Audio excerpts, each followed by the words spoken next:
He's editor-in-chief of Breitbart News and a New York Times best-selling author. And on this podcast, he brings deep research, prescient analysis, and world-class guests. He's Alex Marlow, and this is The Alex Marlow Show.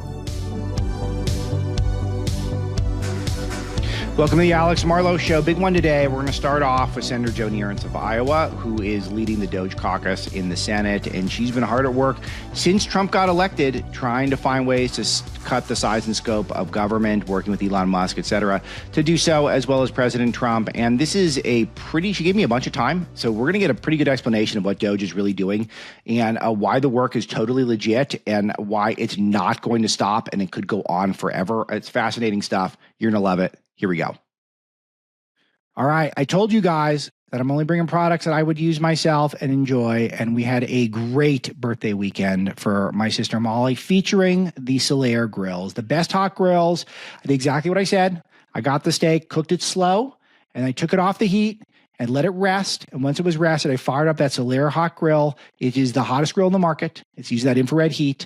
And I seared that thing to perfection. I got my favorite rub. We got to get a rub sponsor on the show, Misty, so that we can, I can endorse some rubs. That's got to be a tough business, the rub business, because you're probably pretty small margins on spices. But anyway, that thing seared perfectly. It got that nice crisp crust that I just live for on my steaks. Perfect way to spend the weekend. But it's also something you do for routine nights. Chicken, it's raining out here, hamburgers, go out there, heats up fast in 3 minutes, and you're getting made in America quality. You're getting a great people who are behind this company, and it's just easy way to cook and cooking the right way. So besthotgrill.com. You guys know I'm into it. Solaire Grills, besthotgrill.com. Check it out, and you'll be enjoying your food as much as I do. All right, very pleased to be joined by Iowa Senator Joni Ernst. Senator, this is our first time speaking on this show. It's great to talk to you again. It's been too long. And you're always so kind to wake up at 4 a.m. or whatever it was to go on my early morning show in Sirius XM. And it's nice to have you on at the same time. We're recording at 6 a.m. my time. So that's sane. This is normal now with the normal mode. And this is the interview I've wanted for a while because I just want to talk about DOGE. You have basically, other than Musk, I feel like are the number one spokesperson for DOGE. You're leading the Senate's efforts, which are, a lot of this comes down to spending. So a lot of this is directly under the Senate's purview and the Congress's purview. But I really want to help people understand at a rudimentary level what DOGE is doing, because we understand it's good. We understand you guys are moving fast. But can you just explain to me what it is literally on a mechanical basis and also your role in that? Absolutely. And thank you so much, Alex. You're right. It has been way too long. And I'm really pleased to be here and talk about this because this is a passion of mine. So I am the co-founder, well, actually the founder of the Senate DOGE Caucus. And I have other founders in the House that started the DOGE Caucus there. But it really is the culmination, or maybe not even the culmination, because we have many, many more years of work yet to do on this. But over the past decade, I have been working on what I've called my squeal work. Right. So every month publishing, squeal awards for government waste, fraud that we have uncovered. I literally have several staff members on my team that are entirely dedicated to uncovering fraud and waste within the federal government. So not only am I working to uncover that, but then my role in oversight in the United States Senate is then to provide solutions, find the policy that will correct the behaviors that we have seen in the federal government. So I have this huge stash of work that has been done on squeal work, which is now called DOGE work. So the mechanics of it, Alex, obviously... But before we get to that, because this is so important, because we've spoken about your squeal work a lot. We report on it at Breitbart often. But this is where a lot of people are wondering, how did they find all the waste so fast? I mean, that's where you come in. You've been tracking all of it. You've running lists for years. Here's where it all is. And then you just kind of point it out. Just, here it is. Come take a look. Let's go get it. Yeah. And Alex, that's exactly what happened too, because I have documented this for a decade now, and most of your listeners probably don't know, but I started my political career as a county auditor in rural Iowa. So I have always been very focused on making sure that the books are balanced and making sure that government is spending taxpayer dollars appropriately. You know, I grew up in a very modest household, a farm family where we really had to pinch pennies, didn't have a lot growing up. All of my constituents are like that. You know, they understand the value of a dollar. So what we have done is document what we have found as far as fraud, waste, abuse, what we think of as abuse in the federal government, and presented solutions. So I did have this huge amount of information that once President Trump was elected and he decided to go forward with the Department of Government Efficiency, I had it ready to go. So my staff and I put together an 8-page memorandum for Vivek Ramaswamy and Elon Musk. And I went to Florida, I went to Mar-a-Lago, and I sat down with each of them and walked them through what I call my blueprint for $2 trillion of savings right off the bat. And this was I want to pause there because this is just so big because a lot of people have talked about a $1 trillion in savings. Right. And I was doing back of the napkin math, and I thought you could get to $2 trillion, but some of my colleagues who are in the commentariat space are who are very smart people. They thought $1 trillion could be pushing it. Maybe I think JD Vance at one point was talking about $250 billion, even like something really low. I think it can go way bigger than that. And so tell me how you got to the $2 trillion. Right. Well, again, this is a decade's worth of work and focusing on programs where the spending has been excessive with very little return on investment for our taxpayers or just outright abuse.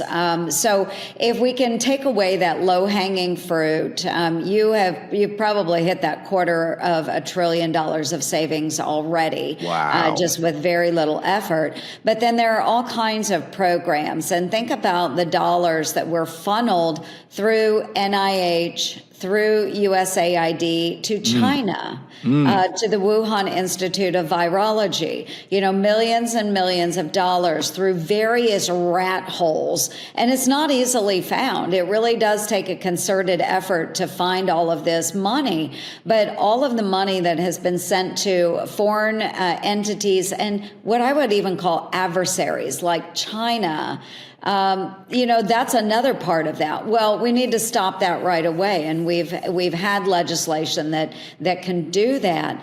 But we need to focus on that. But then also, within our own federal government, think about federal workers and the telework that has been going on since COVID. We're 4 years out of COVID now, yet we have people that are teleworking, but somehow have been able to work other full-time jobs. Of course. So I want to talk about targeting the teleworkers because I think this is a double whammy for me because we know these people aren't putting in more than 4 hours. But the other thing is, if we're lucky. But here's the other thing. This is how I think a lot of the deep state operates is because if you make them sit in traffic and face a boss who they don't like and doesn't like them back, I don't think you're going to have as robust of an effort to undermine President Trump and his agenda and what the American people voted for. I think if you can do it remotely for a few hours a day while you're getting a paycheck and you don't have to sit in traffic, and you can have Netflix breaks at lunch, I feel like that just makes it way too easy for people to subvert what we're doing.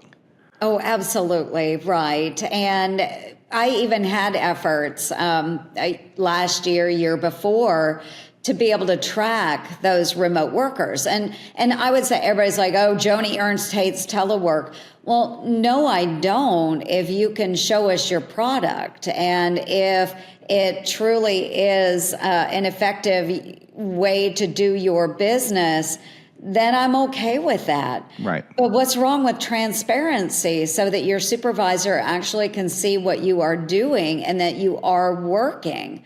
Yeah. And I got huge pushback from the agencies and their unions simply because I wanted to provide supervisors, those managers, with the oversight capacity to be able to check in on their employees and know that their employees were actually doing their jobs.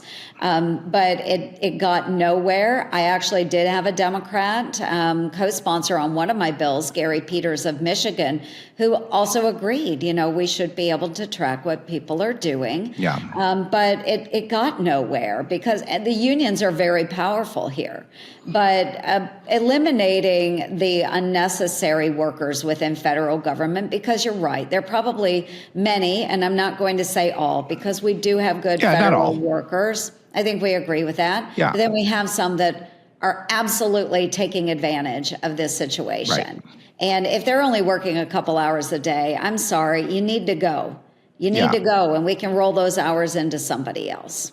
Yeah, and I like how the premise is we're going to start from you're not necessary, and then we can adjust up instead of starting from the premise that it's necessary for us to, run a $30 trillion have $30 trillion in debt, and then it'll be a big dramatic thing if we fire one person. I mean, we can't live that way. That's the whole thing with the telework is the telework maybe is justifiable if we're just doing a great job, if we're running a huge surplus and everyone's happy and people feel like the country's going in the right direction. Yeah, maybe you can do the telework, but that's not where we are. We're wasting all this money, and it's clear everyone thinks the country's going in the wrong direction. Yeah, obviously. And I look at those that are doing telework for the VA, and they're answering, and this I am so passionate about this. I am a veteran, and I know many veterans that struggle with brain health issues. And so I want to know that when a friend of mine, someone I worked with in the National Guard, if they are reaching out to a VA crisis hotline, that it is going to be answered. But what we have seen is that many of those that are supposed to be answering the hotline are actually telecommuting, and they're not picking up those phone lines. One of their supervisors actually was caught taking a bubble bath during his work hours, where he actually posted a photo and said, this was during normal office work hours. And he said, this is going to be my office for the next hour. Picture of his hairy legs hanging out the side of the bathtub in the bubble bath. And he actually he posted that on Instagram, I believe, and got caught by another one of his coworkers who turned him in. But this is what we go through. If we're allowing unprecedented levels of telework, well, then we need unprecedented levels of ways we can track them and their work product. Yeah, totally. It's totally earned. And by the way, an hour in the bubble bath, that's very pruny doing that. It's just not. Yeah, it's disgusting. Yeah. And the bath's going to be all lukewarm and filthy. It's disgusting. It just gives you a sense of who's doing the telework, undermining our government. Anyway, so talk to me about the workflow. So day to day, do you know many people, because you're in the DOGE Caucus per se. So like what's the workflow like to get from, and I would include some of these, teenage hackers who Musk has got in there who, what are they doing? I have faith in the system. I really do buy into the system, but I don't understand it quite yet. Yeah, so in the caucus, we don't deal directly with the workers that Elon Musk has brought in on this project. What we focus on in the caucuses, whether it's in the House or the Senate, is organizing our members on government efficiency work, waste within the government. And actually in the Senate caucus, what I've done is organize 8 different priority areas. So if you want to work on government efficiency, and that is more along the lines of computer infrastructure, software, ways that we can make our work much more efficient. We have, that's one of the priorities. If you want to focus on wasteful projects, the pork, squeal work, that's another priority. And we organize into little groups. We've all put our priorities down, And then we know who we can work with on various projects, how we're going to push these over the finish line through our committees in the Senate. We also work on letters to the agencies, letters to the administration. So it is still very much congressional type work. But in my role as the chair, and because I've worked with Elon on getting a lot of this effort started, then I'm able to take that information, share it directly with Elon Musk, and then he is charged with by the president to go into those agencies and work not only for the president, but then take a look at the priorities we have in Congress as well. Right. So if it is something that needs correction by legislation, we're prepared to do that. If he can do something by executive order, he can go ahead and do that. But the day-to-day, it was really interesting. I met with Elon yesterday and had a conversation, and he does really have some interesting cats working around him. You know, these are bright young individuals that do know how to go in and be able to query and scrutinize the government agencies through their systems. But what I will say is that they have, because there's a misconception out there that like they're hacking into these agencies, they are not doing that. They are working with agency officials and gaining access through agency officials. Those that are certified to work on these information systems, they will ask for the query, to query XYZ, and those officials are working with them because there are so many people that actually do understand this is the right thing to do, and they're all on board. And so with these young, brilliant minds, they can figure out, okay, this is what we need to find out and how we need to find it out. And then they can report that information to Elon Musk, to the president, and we can construct different ways of engaging in the federal government. So whether it's downsizing employees or wasteful spending. Yeah, so one of the objections is that he's somehow coming over the top of government agencies and working sort of almost like independently. And you're saying that's not the case at all, No. that he's just going through all the usual channels. They're just upset that he's operating this efficiently. Right, exactly. And so I get so mad when I watch TV and various news outlets, and they've got all these Democrats protesting, and oh my gosh, they're going in and changing personal information, and they're, taking away people's files. And no, that's not what's going on. That's not what's going on. So yes, are they asking really tough questions of these agencies? Are they querying information and asking that to be presented to them that maybe those agencies don't want them to see? Sure enough, they are. But there's nothing illegal about what they are doing. When they have access to files, it's read-only files. I talked to Elon about this yesterday, and he's like, he can't believe how outrageous these Democrats are being. They are working with the agencies, but yes, they are going to ask hard questions. They are going to say, okay, I want you to pull up the funding that has gone to this particular project. Mm-hmm. And man, they don't want some of that stuff brought to light. Of course they don't. But is it illegal? No, it's not. So is he operating, is he looking at every agency at this point, or is there a punch list? Because how long do you think this work could take to get completed? Right. I'm sure he doesn't want to do this forever, but he's so all in right now. This could go on forever, Alex. Wow. But when DOGE was founded, Vivek and Elon, under the direction of the president, said that, July of 2026, right, this agency is going to be disbanded. So they have 18 months to scrutinize these agencies. So they started, of course, all USAID. And man, that was an abundance of riches when it came to waste, fraud, and abuse within the federal government. Yeah. It's an agency I've been after for years now. So they started there. Department of Education is next, and Department of Defense. I'm a defense hawk, Alex, you know that. Yeah. I'm a defense hawk, but I'm also a fiscal hawk. So nothing is off the table here.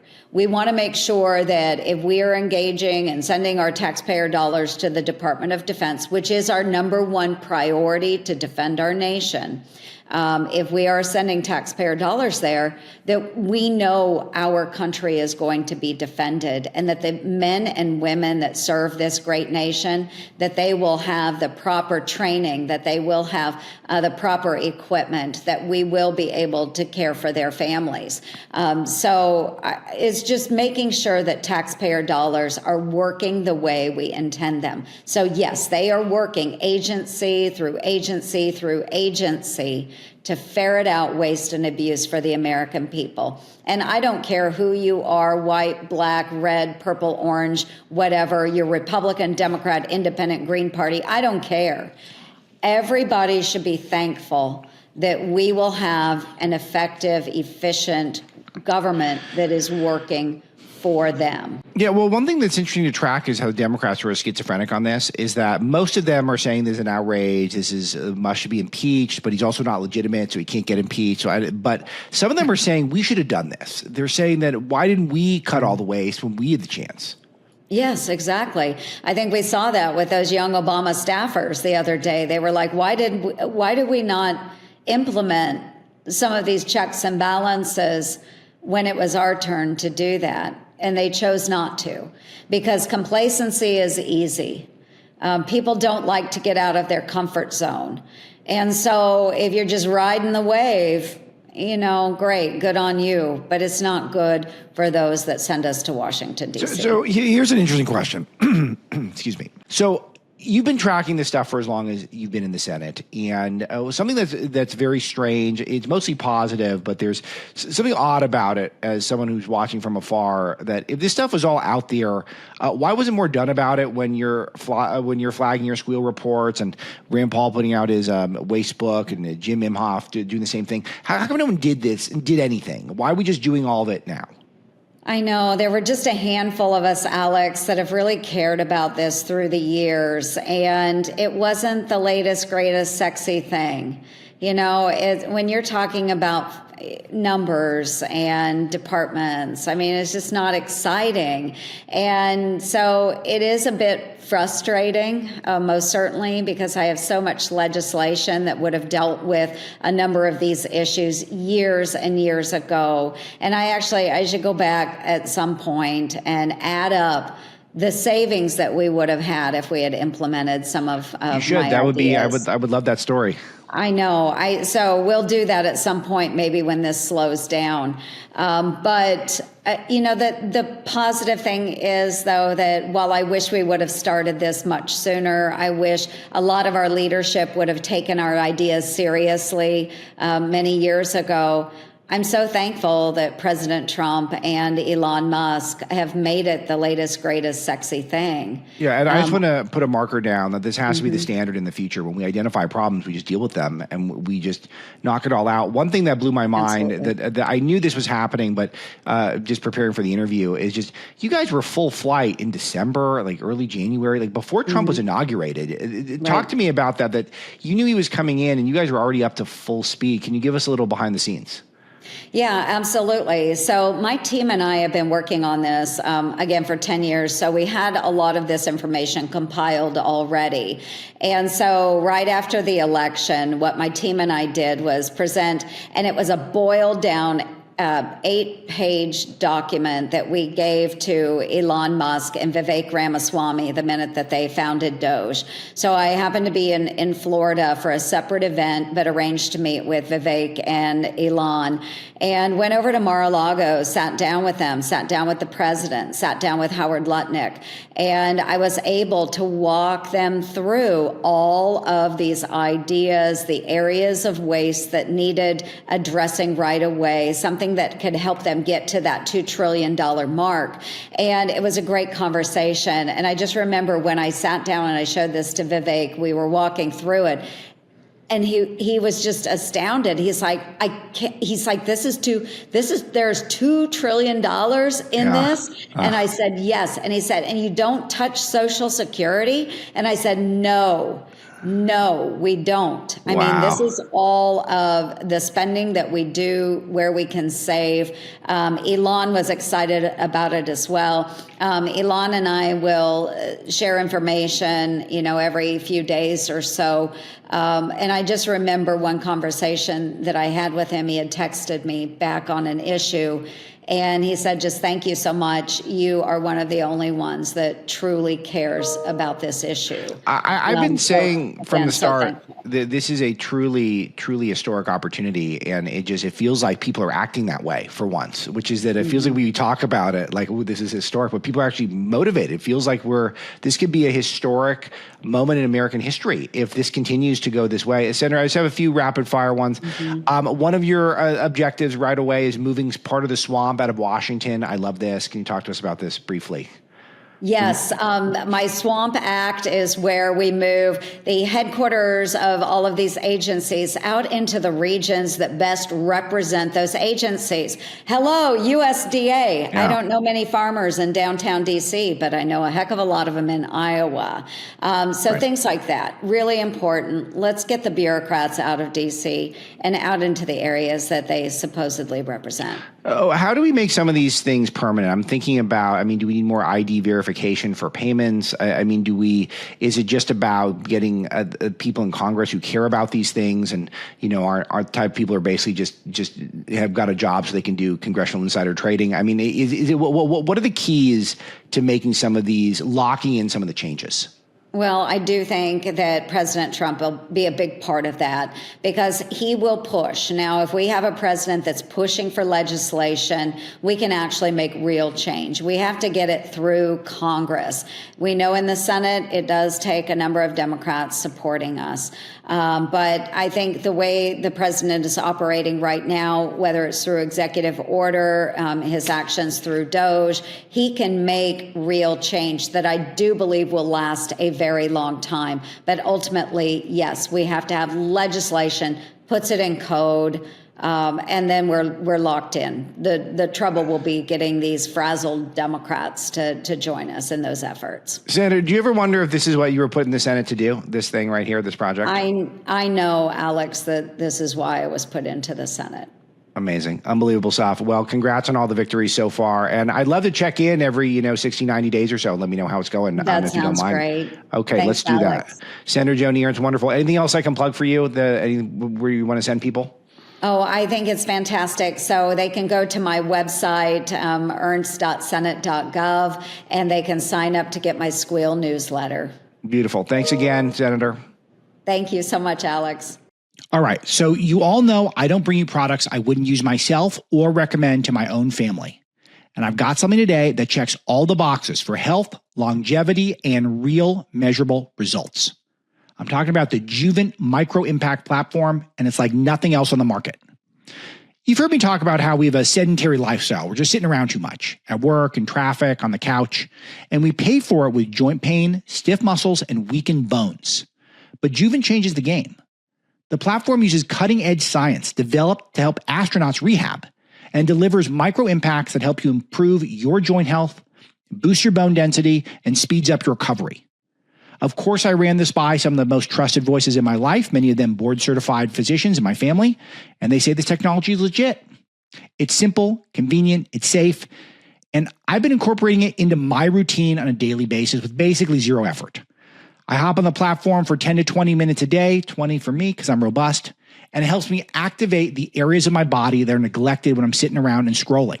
I got my routine. I pick up Master Marlow Jr. from school, hop on the platform. I start my afternoon editorial call with my team. They fill me in on all the news, all while I'm getting healthier instead of just sitting there on the couch. You can do it while you watch your favorite shows, like, I don't know, this podcast perhaps, or when you're doing your scrolling. You get stronger throughout the process, and it's so easy to do. Juvent's also built to last. Every platform comes with a 10-year limited warranty with financing options available. You can even use FSA funds. And since the software calibrates each time you get on it, then you can use it no matter who you are, what age you are. The whole family can get on the Juvent and benefit from it. So if you're not loving it after 6 weeks, they will buy the platform back from you. So it's basically no risk. You don't even have to take my word for it. You can literally just Go try it out. Juvent.com/Marlow and use the code Marlow at checkout for an exclusive $500 off. That's Juvent.com/Marlow, code Marlow. Take control of your health in 2025 and see the results for yourself. Pretty cool. She's a very substantial person. I know some of you got annoyed with her during the Hegseth stuff. I didn't. I figured everything was working out according to plan, but I know some of you did. But she's a very substantial person and was definitely had to have been a consideration for vice president, at least in 2016. And now we've got her saying that this is why I was put in the Senate, to do this work. It's so cool. And the work is going to continue. Elon Musk is widely popular. Majority of people approve of what he's doing with DOGE, and the cuts are not going to stop. He spoke at a forum. I'm sorry about that. He spoke at a forum remotely in Dubai, and you got to hear this take because this should be just another warning shot to all those deep staters. Check this out. How do you guarantee that all the incredible achievements that you aim to have in terms of savings, in terms of impacting the lives of the American people, are not going to be reversed in 4 years? Typically, the cycle gets reversed every 4 years. Do you think it's going to be so impactful that it won't be reversed? Is there any ways that you can, ensure that the progress is going to be continuous? Well, I think we do need to delete entire agencies as opposed to leave part of them behind. Because if you leave part of them behind, it's easy. It's kind of like leaving a weed. If you don't remove the roots of the weed, then it's easy for the weed to grow back. But if you remove the roots of the weed, it doesn't stop weeds from ever growing back, but it makes it harder. Yeah, he's just got this Trumpian disposition. He's speaking to this big forum of hotshots, and he's just wearing an ill-fitting T-shirt that says tech on it. That's all you can see. I don't even understand it. Like, what is he's a smart guy. I mean, he could a little better fashion, but also trolls people. It's just great.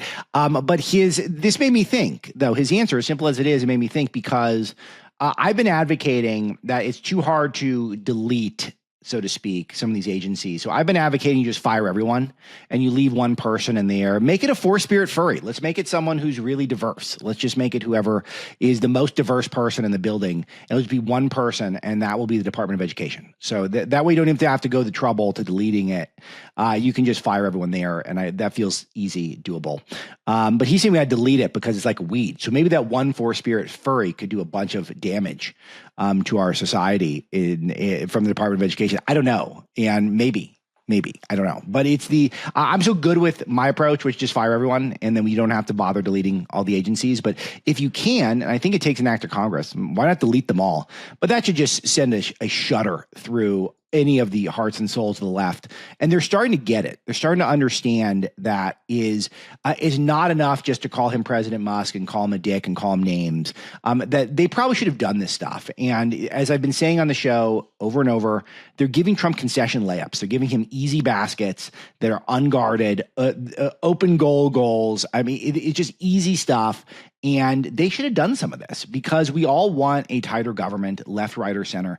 The left, I know that they think that in their heart, they feel their feels want a big government, but in their mind, they know that's not good. They know there's a lot of waste, and they know who's paying for it, the taxpayers. The same people who are having a record number of them, which is the American people, paying the bare minimum on their credit cards, stuff like that. The people are poor. We're poor. We're not all poor, but we're broke. Americans are broke. And when you start seeing that $50 million worth of condoms going anywhere, then it's just off-putting. This is the Pod Save America guys, who is, I think, a pretty good bellwether for where the left's at, talking about this exact topic. And also, as much as I want to throw all of Trump's campaign promises in his face, like the price of eggs is not down, you have not ended the war in Ukraine, et cetera, you said he'd do it in 24 hours. I think most voters get that it was a shtick, and they're going to give him some time to actually get things done.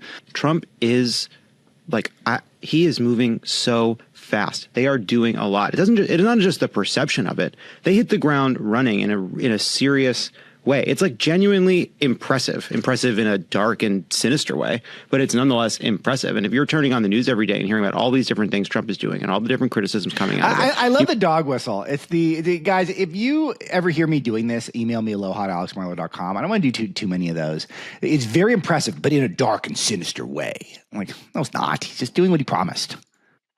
out of it. You may not like all of it, but like in comparison to how people felt about Joe Biden being basically absent, I imagine for a lot of people it's a welcome change. The energy and I don't even agree with that. These guys ended up leading some of the charge to normalize. I mean, they aren't decision makers within the Democrat Party, but they normalize talking points, et cetera, that go throughout the media.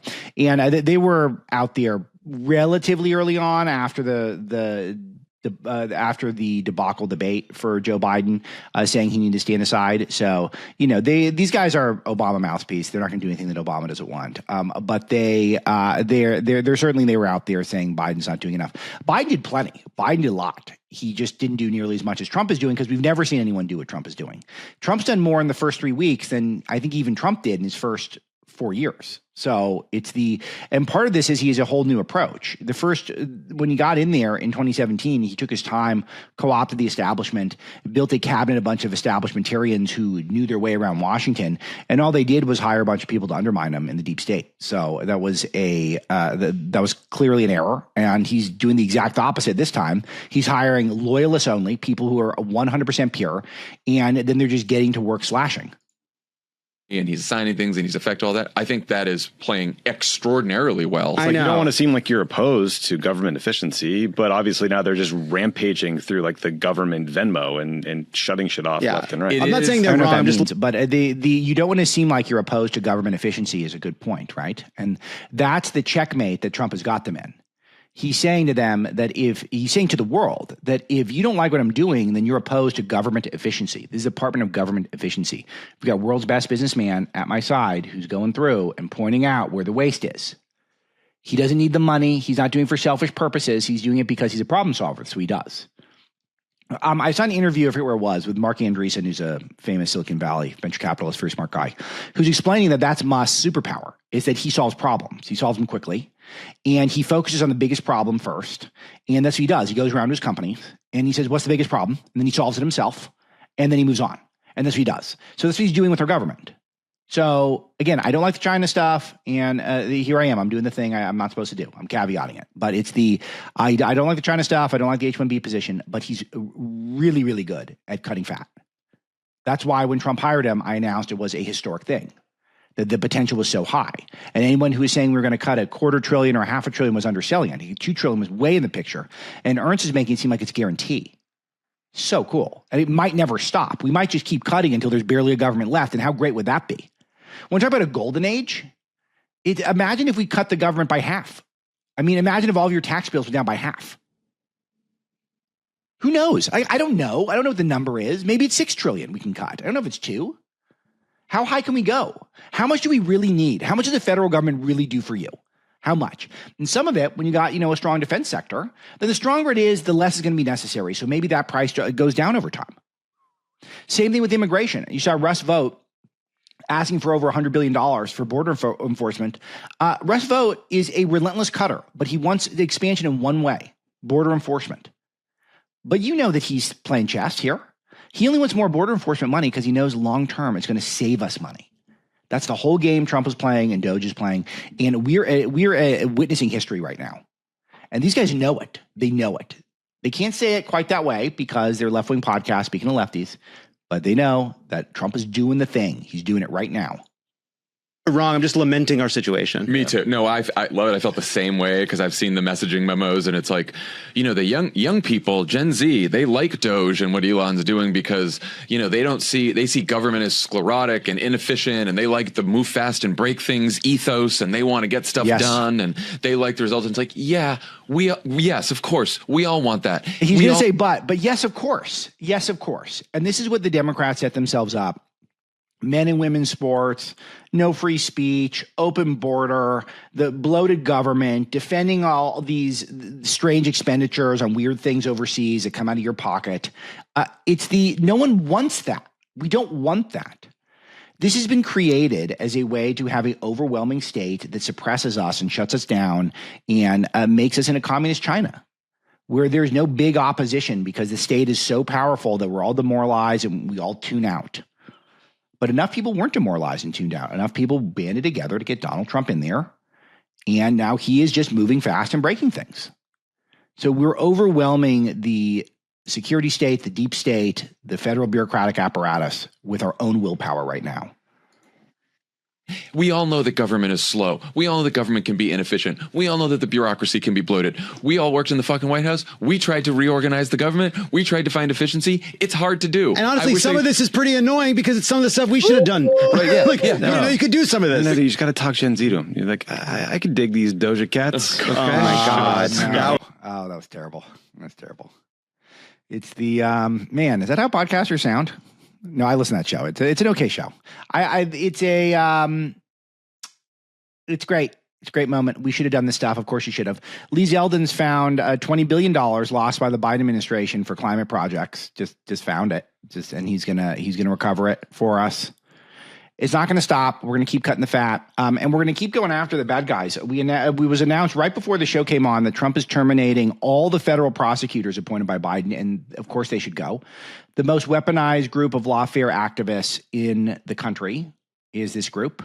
Much more on this throughout the year. This is what I believe is where I will be spending most of my time, the plurality relative to any single topic, because I think it's the biggest threat to MAGA right now.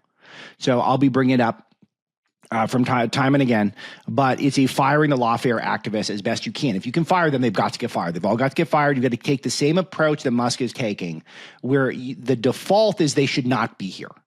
And if they can prove somehow before they get fired that they should be here, then you keep a few of them. But the default has to be these people should not be in the U.S. government. They should not be in our legal system. And we need to get rid of them stat. So then, hey, we can go back around. We can rehire a few of them. But the model has to be 80% plus of these people should not be here. And so that means we're going to err on the side of firing. We've always erred on the side of, well, we can't fire. I mean, we can't have no one there, right, to do the work. What work are they doing? Prosecuting Trump? Approving FBI raids in the middle of the night to go through Melania's underwear drawer? Is that what they're doing? So if that's the work they're doing, and prosecuting the J6 people, 500 FBI employees on that? Or was it 5,000? It was 5,000. Crazy. Insane numbers. Trump has demanded that Reuters, which is a newswire, return $9 million payment from the Pentagon for social deception, for a social deception study. I'm reading from the Daily Mail. Demanded Musk recover millions from paid to Reuters by a mysterious social engineering defense project. It's part of DOGE. Began in 2018 and went to November 2022. This is great, but I'm going to go a step further. This is really important. And I want to hear me on this. There needs to be reparations paid to conservative media outlets that have been discriminated against by our government and by our tech sector. Tech has a monopoly over the way people consume their news. And these algorithms are written so that companies like mine, like Breitbart, cannot succeed. We've lost almost all of our traffic from Google. We get like 3% of our traffic from Google. Some of our competitors get 50% because they've cooked the algorithm. And now we're learning places like Politico get massive amounts of government money to buy subscriptions. We have a subscription service at Breitbart called the Fight Club. It's terrific. I would love to see how many government subscriptions they've got. We could look it up. It's going to be a handful, if any. This is all cheating. It's all creating state-sponsored media. It's all creating a media that's dependent on the government funds, and allows for the media to grow and thrive at the expense of the truth. These are people who are purveyors of fake news. I don't get this benefit of Breitbart. I want reparations. I want reparations from Zuckerberg, who shut us down the algorithm. It's not enough to just say, hey, great, we're going to undo it. Fine. But it is, we can do better. We can be more aggressive, and we should be. All right, let's see here. We've got more news, confirmations, good news and confirmations. Tulsi Gabbard's in, Director of National Intelligence. But I brought this up on yesterday's show, but I bring it up again because I didn't note yesterday Bernie Sanders voted against her. Longtime friends, work together on all sorts of stuff. Who does Bernie Sanders think he's going to get that's better than Tulsi Gabbard for his worldview? That's what I'm not understanding, is that someone's got to be the Director of National Intelligence. We need to have one. So what does Bernie think he's going to get? He's going to get someone worse. If Tulsi's not picked, then whoever's in there is going to be worse. This is why I don't understand why it's just a partisan thing when you do these confirmations. It hasn't always been this way. Ask cocaine Mitch McConnell, who voted for Pete Buttigieg, edge. Pete Buttigieg, edge. You know, he votes to confirm all these Democrats. Lloyd Austin, Tony Blinken. Terrible guys. people who are grifters taking advantage of our country to make money in the security state once they're done. The consulting class. And we have Republicans like Mitch McConnell vote for them, and then you get a sort of outside the box Trump-aligned person like a RFK Jr. or Tulsi Gabbard, and all of a sudden they're getting no votes. Why is Bernie Sanders, supposed to be an outside the box thinker, vote just party line Democrat every single issue? This was a absolute quiz for him. You have to support Tulsi or you're full of crap. So now we know the answer. So just know that. I don't think there's anyone left, but if there's anyone who is still fooled by Sanders, that's all they need to know. RFK Jr.'s in. Big win for me personally. I feel like I've kind of been maybe his biggest public advocate, which is kind of weird because I don't think I'm going to agree with him on everything. And I've been out on a limb so many times. I could really feel some of my talking points getting out there into the public, which is nice. You know, you don't always get credit for stuff, but I honestly feel like that there's no one who's been quite as vocal. Multiple big appearances on Fox. I think I really normalized a lot of the positivity towards RFK. And it's partially because I come from a medical family and I feel very confident in this pick. And I know I'm not going to agree with him on everything, but I love his approach. It's an outside the box approach. It is a approach that has to do with self-improvement. It has to do with the scientific method where we're going to use critical thinking. We're going to use data analysis to make our decisions and not just the whims of the political peer pressure campaign within the deep state. So I couldn't be more excited about this pick, and we are in a absolute crisis health-wise in this country, and so we need new thinking about it. And this is a guy, there's no close second, and I couldn't be more excited. Other things worth plugging. Trump is going to announce reciprocal tariffs on countries taking advantage of the U.S., and we got some inflation data. Producer price inflation stayed hot. So inflation is very hot. They're going to keep throwing that egg price point at us for a while. We got time. But, you know, we got to be careful. We got to be careful because we got to start addressing it. That will be the subject of my Breitbart Confidential show today with John Carney. So those of you who are Fight Club members over Breitbart, I will be going through that in some detail with him, our economic guru, who has been on the show and is terrific. And so we'll be hearing all about that. Other things that are going on. Kamala Harris, the lead Democrat contender for 2026 California governor. So they're trying to push her to do that because then she won't run for president. Because if she runs for president, I mean, she's going to lose by a lot. I mean, there's almost nothing Trump could do between now and then, I think, to lose to Harris. I could eat those words. That feels like something someone tweets and then, you know, a few days later they feel like an idiot. But as of now, you feel like she couldn't possibly beat Trump. She's just too dumb and too lazy. Do you know how big of an apparatus they're going to have to build to change the communications so that the Democrats are organized enough to undo all these executive orders Trump is doing, to hire back all these people that Trump fired? They're going to have to be so organized and convince their own voters that they're organized in order to win the nomination and then win the presidency. She can't do that. She's going to make chicken or whatever. She's not doing anything. So maybe she'll go and run for California governor. She would probably win, which would be sad. And then I would be stuck with her out in California. And total empty pantsuit. She's a nothing. She's got nothing. One of the least impressive Democrats that is on the public stage, and they keep elevating her. So, but our loss would be your gain, us in California. International news, 20 injured as a driver plows its car into a crowd in Germany. This is a Afghan refugee is the suspect. So illegal immigration is a problem throughout the world, not just in the United States. Worst here because we have the dumbest border laws, but a big deal. Good news, though, Hamas backing down, going to resume releasing Israeli hostages. I talked about this, that they're not going to mess with Trump. They're going to try stuff and maybe try to get a headline or two, but they're ultimately going to cave to Trump. It's just everything is just a matter of time. You heard, if you heard that Pod Save America clip, how Trump is promised that the Ukraine war would end, you know, on day one. It hasn't ended on day one, but we are marching towards peace here in Ukraine. And I will tell you, I undersold it on yesterday's show, but this is such a big deal. I undersold this on yesterday's show, how Pete Hegseth coming out and saying absolutely no NATO membership for Ukraine. And then Ukraine immediately put out public statements acting as though they're very pleased with President Trump and they're very happy to be negotiating with President Trump. They completely cried uncle. They accepted their fate.